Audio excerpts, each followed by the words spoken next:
student of 11th form, school number 232, St. Petersburg, and I would like to show you my work, Cartoon Puns, the problems of translation. In my work, I'm going to tell you what pun is, and to show how words play in the puns, and to tell you about the whole classification of puns, to analyze typical mistakes of translators, and then offer some methods of translating untranslatable puns. In my work, I used different examples from modern cartoons, comparing the language of original with Russian translations. So, what is the pun? A pun, or a wordplay, is a collision of two different meanings in one phonetic or graphic form. And now let's see an example of a pun from cartoon Timon and Pumbaa.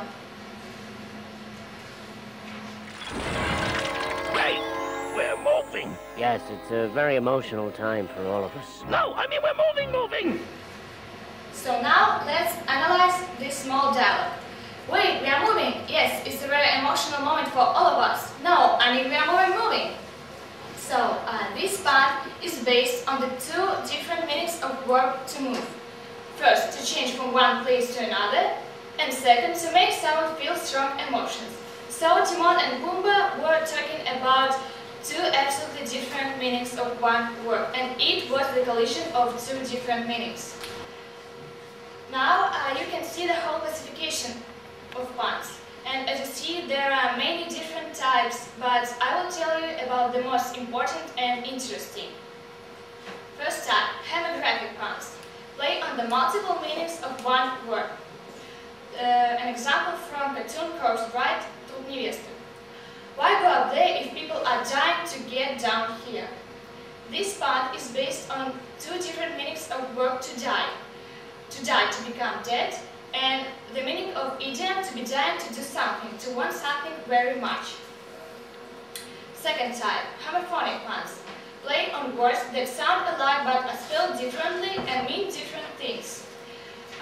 This dialect is from Alice in Wonderland. Max.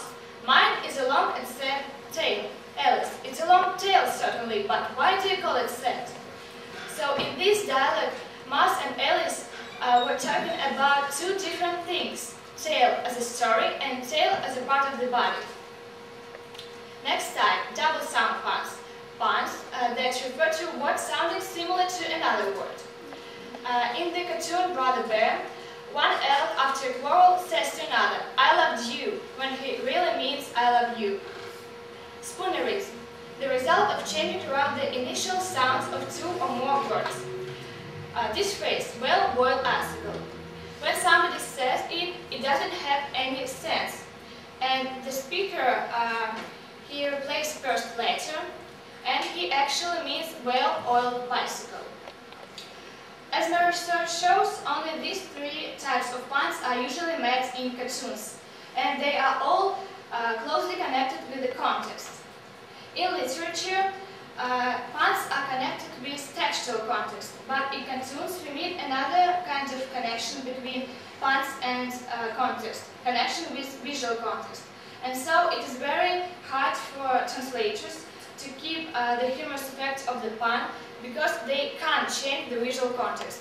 And now we will see an example of connection between visual context and the pun.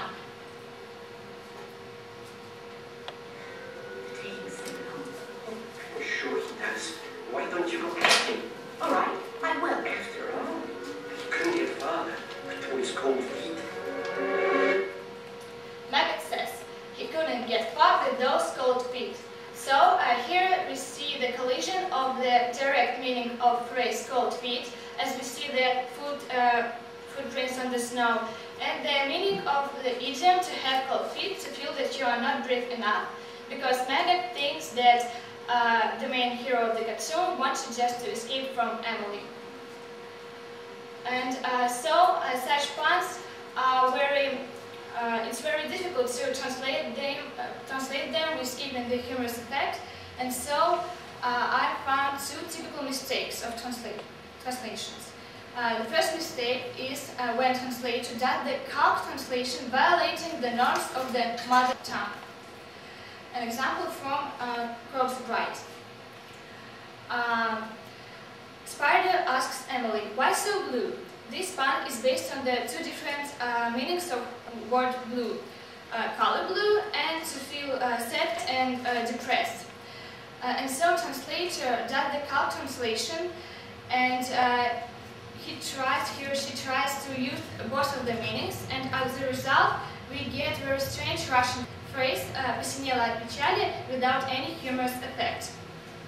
And the second mistake is when translator loses the information hidden in the pun. An example from cartoon.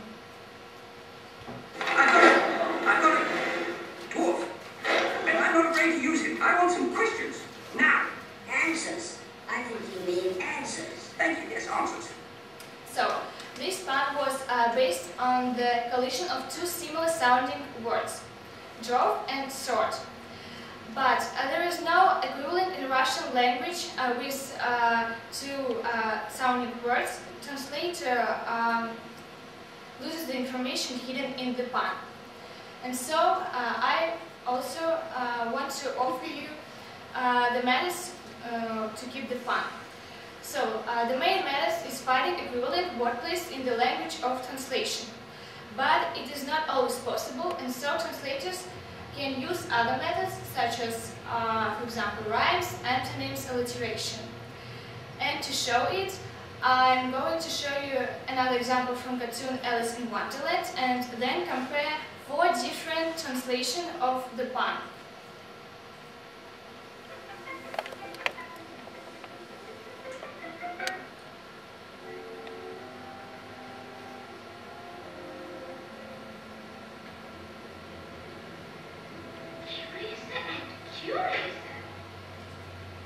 So Alice says curiouser and curiouser, and so she uses a wrong grammar. And so first method is to follow the grammar of the pun. For example, translators Nabokov and Dimurova used wrong grammar in their translations.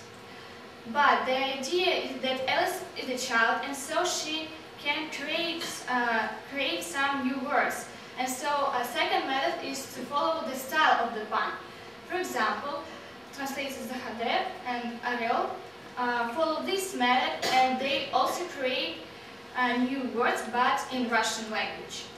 And I think that in the most cases when translators made the mistakes, they should have followed these methods. Puns are the strongest elements of language of cartoons, and they create the specific mood of the cartoons. But unfortunately, they are not paid enough attention to. For example, in cartoon Corpse Bride, only 6 puns out of 14 were translated. As a conclusion, I am following the words of Lyubimov that, in my view, there are no untranslatable puns, there are only bad translations. Thank you for your attention.